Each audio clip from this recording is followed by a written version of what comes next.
हाँ। अचानक गोदाम से कॉल आई कि कहाँ हूँ? मैंने कहा क्या हुआ? बोला 4 डकैत आए, 4 पिस्टल थे उनके पास। बोला इसी तरह मुंह खुला हुआ और पिस्टल यूं ले रहे थे और एक ने चेंबर से गोली भी निकाल के हमें दिखाई कि ये मत सोचो कि मैं हमारे पास गोली नहीं है, हाँ, असली है बिल्कुल। और फुल नशे में टूनते और पिस्टल ले रहते हुए कि भाई दो सब कुछ। क्या टाइम था?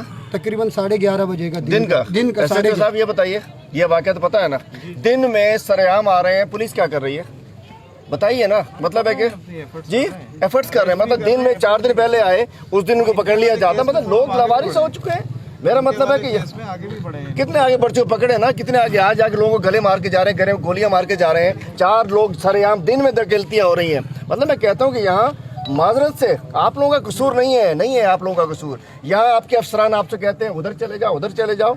बड़ा अफसोस की बात है, यहाँ जंगल का कानून बना हुआ है। मतलब क्या हुआ था, सरेआम आए, फिर वो बिल्कुल सरेआम आए, लेकिन इनके एक सिपाही इनसे भी गलत बयानी उस दिन कर रहे हैं कि नहीं 2 बंदे लूटे, एक अमीद लूटा, एक गोदाम, जबकि उस दिन वो 10 बंदों को जुमा बाजार तक लूटते हुए। एक तो सबसे पहले बताते हैं दुश्मनी हो गई। अरे भाई ये दुश्मनी है कि उसने बंदों को पकड़ लिया। अब आए सब लोग हाथ खड़े ऊपर करो और कहो ले जाओ, हमें बचाने वाला कोई नहीं है। हाँ बता।